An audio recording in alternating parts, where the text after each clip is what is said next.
ओम नमो भगवते वासुदेवाय। हरे कृष्ण। स्वागत है आप सभी का हमारे चैनल पर। आज के इस वीडियो में आप सुनेंगे श्रीमद् भगवत गीता के 7वें अध्याय का पाठ शुद्ध एवं सरल हिंदी में। 7वें अध्याय का महात्म भी सुनेंगे आप।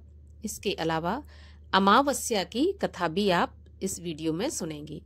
हमारे चैनल पर आप सभी प्रकार की व्रत कथाएं और महात्म सुन सकते हैं। सभी व्रत कथाएं सुनने के लिए और हमसे जुड़े रहने के लिए आपको केवल हमारे चैनल को सब्सक्राइब करके बेल आइकन पर प्रेस करना है। और आज की कथा अच्छी लगे तो प्लीज एक लाइक करके शेयर कर दीजिए। साथ ही कमेंट में अपने विचार भी अवश्य व्यक्त कीजिए। तो चलिए सबसे पहले हम सुनते हैं अमावस्या की कथा। आषाढ़ मास की अमावस्या, जिसको सुख अमावस्या के नाम से भी जाना जाता है। इसके बाद सुनेंगे भगवत गीता के 7वें अध्याय का पाठ और 7वें अध्याय का महात्म। तो अमावस्या की कथा के अनुसार एक समय की बात है, एक ब्राह्मण अपनी पत्नी के साथ रहता था। वे दोनों ही भगवान विष्णु के बहुत बड़े भक्त थे।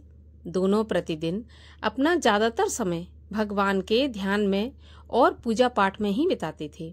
ब्राह्मण का घर धन धान्य से भरा हुआ था, किंतु वह बहुत दुखी रहता था। संतान न होने के कारण वह दंपति अत्यंत ही शोक में रहते थे। एक दिन ब्राह्मण ने अपनी पत्नी से कहा कि मैं तपस्या करने के लिए वन में जा रहा हूँ। इसके बाद वह भगवान पर भरोसा और संतान की कामना लेकर वन में तपस्या करने के लिए चला गया। ब्राह्मण को कठोर तपस्या करते हुए कई वर्ष बीत गए, लेकिन उसे फल की प्राप्ति नहीं हुई। अंत में हार मानकर ब्राह्मण ने अपने जीवन को समाप्त करने का निर्णय ले लिया।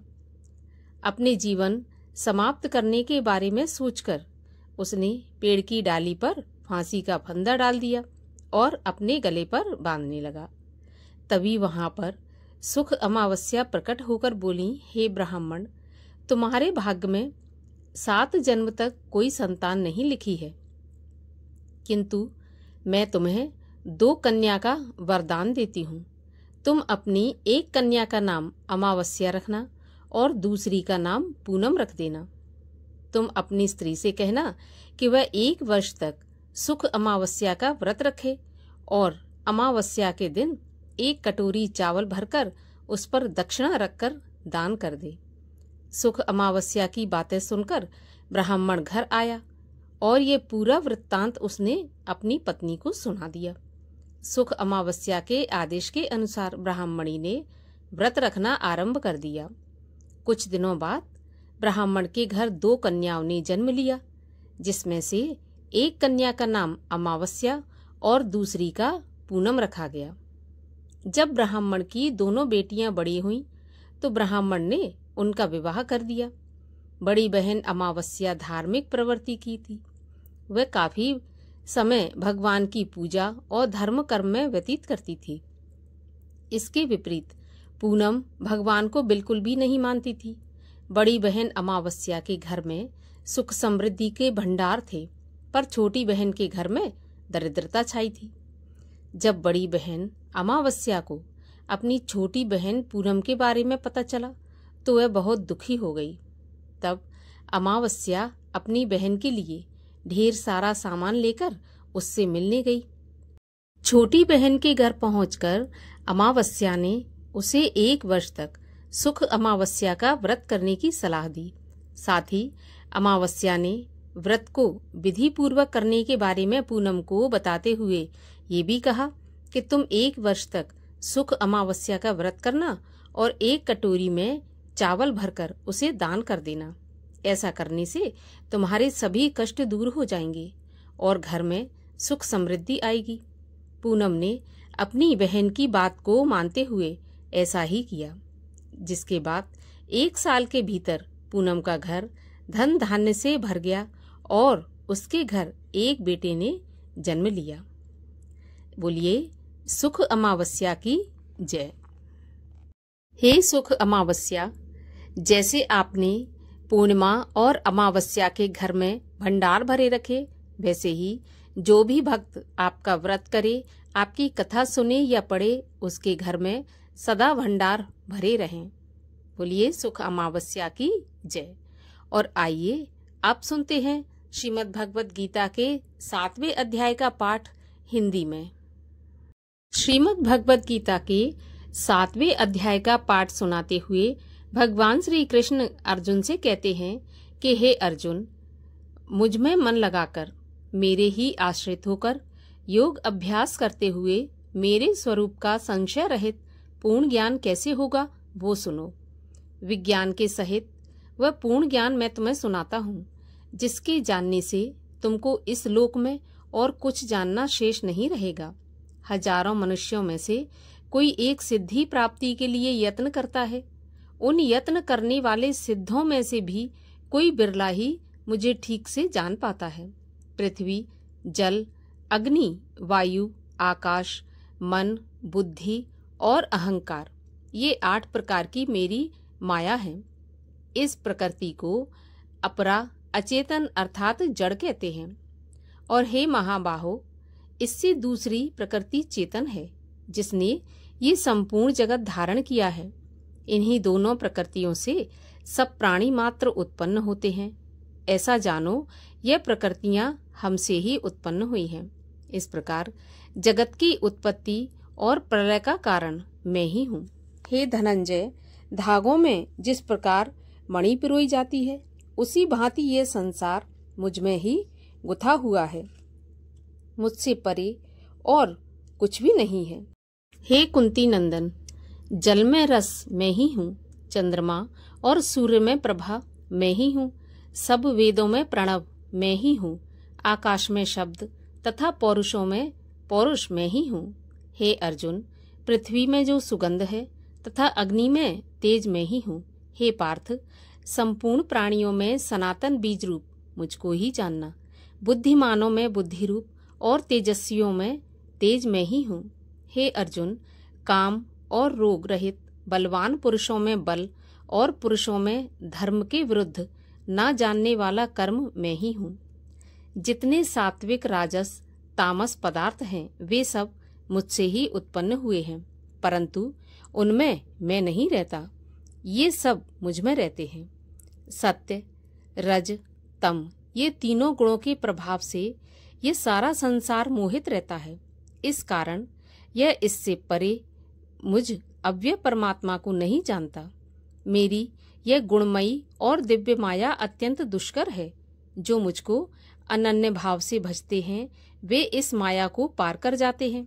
जो पापी, मूढ़, नर अधम, माया ने जिनका ज्ञान हर लिया है और आसुरी भाव ग्रहण किए हुए हैं, वे मुझको नहीं पाते। हे भारत श्रेष्ठ अर्जुन, 4 प्रकार के जीव मुझको भजते हैं।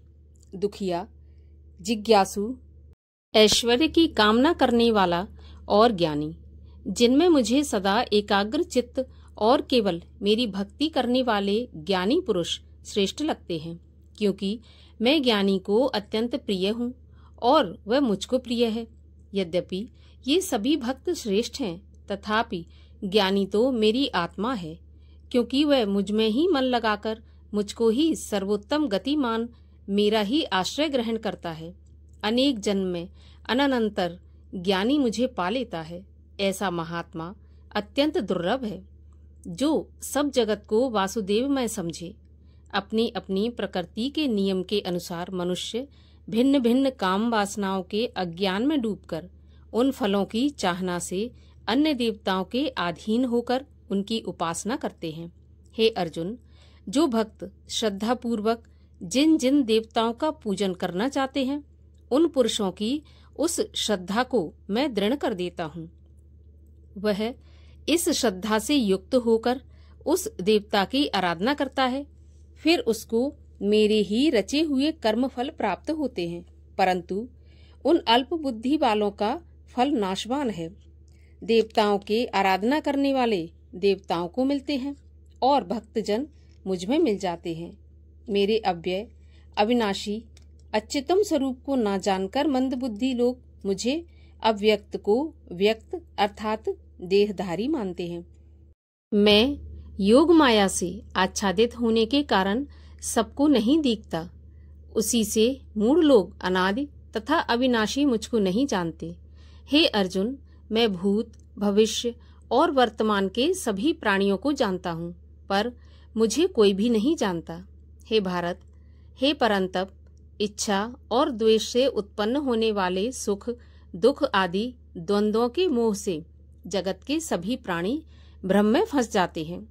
जिन पुण्य आत्माओं के पाप नष्ट हो गए हैं, वह पुरुष द्वंद्व के मोह से छूटकर दृढ़ निश्चय करके मेरी भक्ति करते हैं। जो मेरा आश्रय लेकर जन्म मरण के दुख दूर करने के अर्थ प्रयत्न करते हैं, वे पुरुष ब्रह्म, आत्मज्ञान और संपूर्ण ज्ञान को जानते हैं।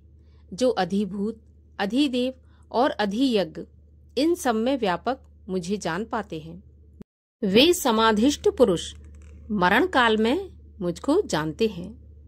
इस प्रकार भगवान ने अर्जुन को गीता के 7वें अध्याय का पाठ सुनाया। और आइए अब हम 7वें अध्याय के महात्म को सुनते हैं, जिसको सुनने से हम ये जानेंगे कि 7वें अध्याय का श्रवण करने से या पठन करने से हमें किस फल की प्राप्ति होती है। तो 7वें अध्याय के महात्म के अनुसार भगवान श्री नारायण लक्ष्मी जी से बोले, हे लक्ष्मी, अब 7वें अध्याय का महात्म सुनिए। एक पटेल नामक नगर था, जिसमें शंकुकर्ण वैश्य रहता था। वह व्यापार करने को नगर के बाहर कहीं परदेश को जा रहा था कि रास्ते में शंकुकर्ण को एक सर्प ने डस लिया, जिससे उसकी मृत्यु हो गई। तब उसके साथी वहीं रास्ते पर उसका दाह क्रिया करके आगे को सिधारे। जब लौटकर उसके साथी घर आए तो शंकुकर्ण के पुत्र ने पूछा कि मेरा पिता कहाँ है। तब उन व्यापारियों ने कहा कि तेरे पिता को सर्प ने डस लिया था, सो वह मर गया, और ये तेरे पिता का सामान है, सो तू ले ले। तब शंकुकर्ण का पुत्र बोला कि जिस सर्प ने मेरे पिता को काटा है, मैं उसको मार डालूंगा। उन व्यापारियों से उसने कहा कि चलो, मुझे वह जगह दिखाओ जहां मेरा पिता शंकुकर्ण मरा था। तो व्यापारियों ने वहां पर ले जाकर उसको खड़ा कर दिया। वहां उसने देखा तो वहां एक बामी मनी थी, जिसे वह कुदीले से खोदने लगा। जब छेद बड़ा हुआ तो वहां से एक सर्प निकला। सर्प बोला, तू कौन है और मेरा घर क्यों खोद रहा है? तब उस बालक ने कहा कि मैं शंकुकर्ण का पुत्र हूँ। जिस सर्प ने मेरे पिता को मारा है, मैं उसको मार डालूंगा। तब सर्प ने कहा कि पुत्र, मैं तेरा पिता हूँ, तू मुझे इस अधम देह से छुड़ा और मुझे मत मार। यह मेरा पूर्व जन्म का कर्म था, सो मैंने भोगा। तब पुत्र ने कहा, हे पिता, कोई यत्न बताओ जिससे तुम्हारा उद्धार हो। तब उस सर्प ने कहा कि पुत्र, किसी गीता पाठी ब्राह्मण को घर में भोजन कराओ और उसकी सेवा करो, तो उसके आशीर्वाद से मेरा कल्याण होगा। तब उस बालक ने अपने घर पर उस नगर में जितने गीता का पाठ करने वाले थे, उन सबको बुलवाकर श्री गीता जी के 7वें अध्याय का पाठ कराया और उनको भोजन करवाया। तब उन ब्राह्मणों ने आशीर्वाद दिया। तब तत्काल वह अधम देह से छूटकर देव देह पाकर विमान पर चढ़कर आकाश मार्ग को जाता हुआ अपने पुत्र को धन्य धन्य कहता हुआ वैकुंठ धाम को प्राप्त हुआ। तो प्रेम से बोलिए, श्री लक्ष्मी नारायण की जय, भगवान श्री कृष्ण की जय। ओम नमः शिवाय। हर हर महादेव।